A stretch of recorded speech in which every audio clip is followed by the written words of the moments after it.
Everyone, Ron again, and in this video we're going to talk about what ADSR and music production mean. So, the reason for this is because on one of the previous videos, maybe like the video about how to use Kepler, somebody didn't like the way that I explained ADSR, and so they were saying that it was wrong or whatever. And so I wanted to address that if maybe it wasn't clear, you know. But thank you for watching to that person because you gave me a video topic. Awesome. So I'm going to be referencing some websites. Links will be in the description. And my intent with this is to give away this project that's filled with the presets. So if I figured out how to do that correctly, then the title of the video or the description will reflect that. So if you like the idea of having free presets with videos, then please leave comments and, let me know. What is an ADSR envelope? So ADSR stands for attack, decay, sustain, and release. These are 4 different settings that let you change the length of a sound. These can be any part of any sound envelope, but you'll usually use them in amplitude envelopes. Now we have to discuss what amplitude is. Amplitude is the relative strength of sound waves, which we perceive as loudness or volume. Amplitude is measured in decibels, which refer to the sound pressure level or intensity. To make sense of it, let's understand ADSR. So, attack, decay, and release are all measurements of time, and sustain is a measurement of level. This is the attack time. In this ADSR envelope, the attack time refers to the amount of time that a sound or a parameter being tweaked takes to reach its maximum value. The decay time is how long it takes to decline until it reaches the sustain level. The sustain level is when you press down a note or a key after the attack and decay, what is the level that it sits at? The release time is how long the sound takes to decline or how long until the parameter value declines back to its original value after the key stops being held down. Okay, so how do these two things relate? Amplitude and ADSR. Amplitude is what we think of as volume musically, or gain or loudness. So if you think about ADSR in terms of a sound, then the attack time is like the crescendo. The way it decays reflects whether it's more of a plucky sound or it's more of like perhaps a flute, like a long sound. The sustain level, how loud it sustains, gives you things like legato, so it's a sound that's held out rather than being a transient. And the release time, you could think of as like how we might hear reverb, for example. We're actually going to look at these presets and we're going to demonstrate this. And also thank you to the sources for these quotes for this video. It's really helpful. So before we get into playing any sounds, I'm just going to use the controller and show you what I mean. So if I press a key, and I'll do it here, you can see that it moves along, the line moves along like the trace, and it's showing you the position of where it's at. So you'll notice when I hold down the key that it stops at this spot right here, which is the sustain level. So that's where it's going to remain.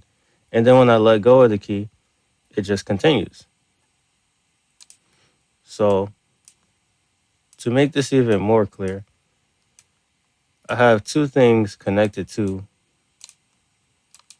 this envelope controller. So the first one is a parametric EQ2, and they're both connected to the same ADSR envelope. The second one is a fruity balance, which is gain. So if I remember correctly, the dissenting comment was about like how it's explained wrong, maybe because it's like just about volume, but actually you can connect ADSR to any parameter. Truth be told, I don't remember what the person said, but I was just like, let me explain it again. So you'll notice, even in this case, that both of these things move at the same time. And if you look, you see when I'm holding down the note, that's the sustained value. So that's the level that they stay at when the key or note being pressed is sustained. That's what it means to sustain. And then the release time is going to happen when I let go. So that last bit right there, when they go back to 0 or to their original position, which in this case is 0, that is the release time. The attack time is when they're climbing like this. Whoops. So the attack time is that. And you can see the decay, how it takes a little while to go back down. So if I increase this, you'll see that it takes even longer. You see, it goes all the way to the maximum and then it slowly goes down. That's the decay time. So now let's look at the different types of sounds that you can make and why this is relevant. Okay, so if I open the first sound, you can see the envelope is right here. There's no attack time, which means that when you press the sound, it starts at its maximum volume. The decay time is very short. There's no sustain and there's no release. So let's listen to what it sounds like. Essentially, we're just hearing a maximum sound that decays really quickly. And it's going to be repeating because the arpeggiator is on. Check it out.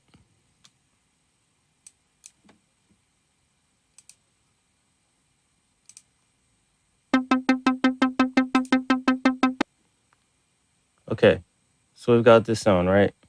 If I increase the decay time, see how the sound becomes longer?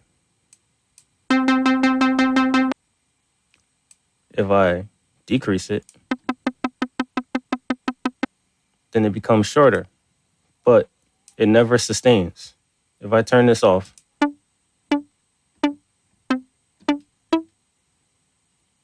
then it only plays that short sound, kind of like a percussion instrument.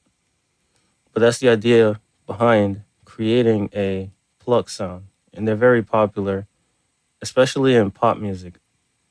And I've heard them in Spanish music a lot too. So that's the first type of sound that I have here to like display. Next, we're going to look at a supersaw. So this is mini synth, right? Mini synth, like many synthesizers, allows you to control the environment of the whole sound and the environment of the filter. So in this case, I left this pretty much the same. So since it decays quickly, there's going to be a sort of bump in the loudness at the beginning. And it's going to sound like maybe playing a forte note, like it's a little bit louder at the beginning of it. But it's going to stay at that level, so you might not even be able to tell. And the filter environment, I'm pretty sure I just left it alone. So let's listen to what this one sounds like.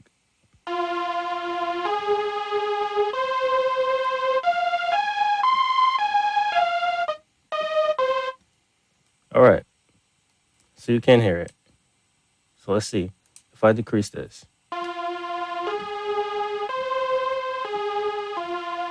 You can hear that little bump in the volume. It becomes more pronounced at the beginning.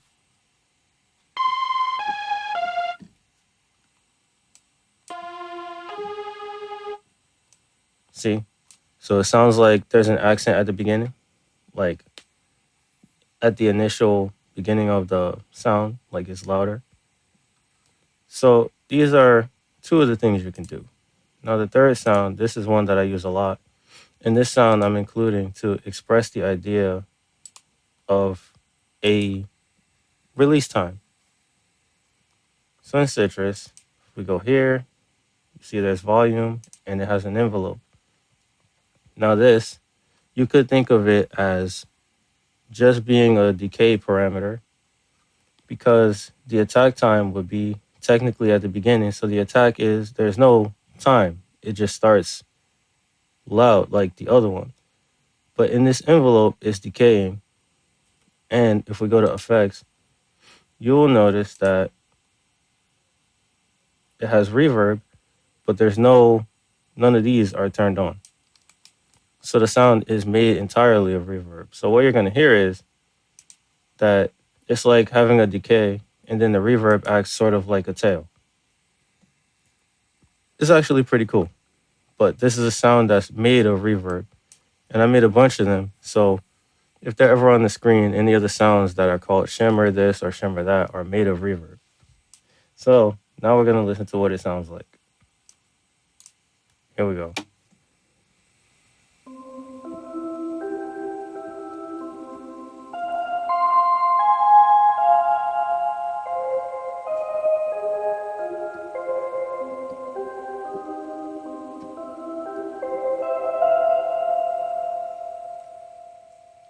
All right. So the part that you hear that sounds like a vibraphone is this part. And then the part that fades away is sort of like a release time, because that's the part that decays until the sound is no longer making any sound. So this is the example that I came up with for a release time. And these are just some of the things that you can do. So if I went to oscillator 2, you can see that there's a regular envelope, but I didn't feel like actually, making that type of sound on that day. So this one, I did affect the filter environment. So it's got no sustain. It's just got attack and decay and release. So that means that as you hold the button down, or as you press the note, the filter changes.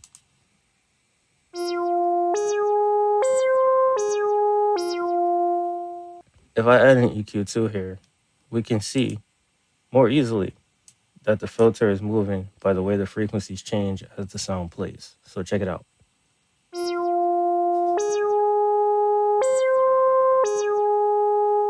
So you can tell by right here how the filter opens and then it low passes. And this is another example, So I hope that this is making sense.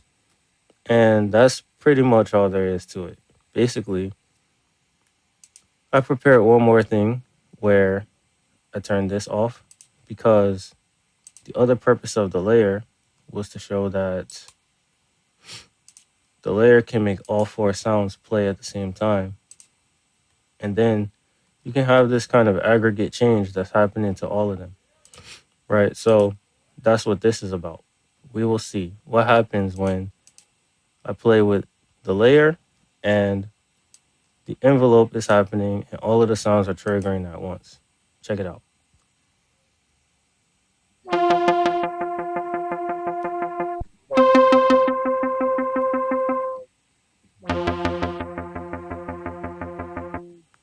Now, what's interesting about this is that you can manipulate this, for example. And let's say I wanted to reach the maximum faster, right? So I would do something like that and maybe bring it even closer.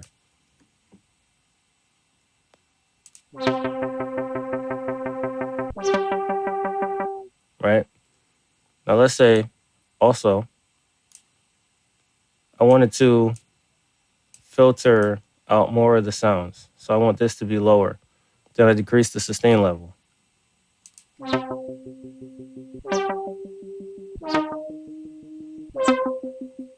See?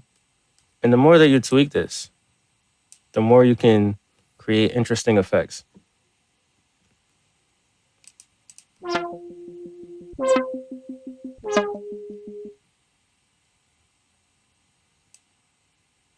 Right, so I could do that. I could make this go down and then even make it go back up.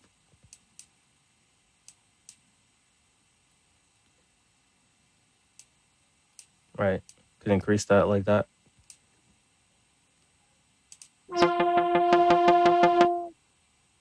See?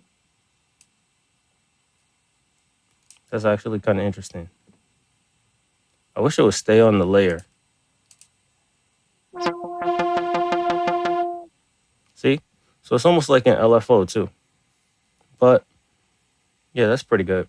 So I hope that I was able to demonstrate this in a way that makes more sense this time. And of course, this is, I think, a longer video. So you can rewind it if you don't understand. If it's still not clear, Please leave comments in the description. Let me know. All of these things will be in the description along with the links to the resources that I used and links to the free presets because I'm going to be giving them away somehow. So if you made it this far, this is the end of the video. And I thank you for watching. And as usual, have an awesome day. Peace.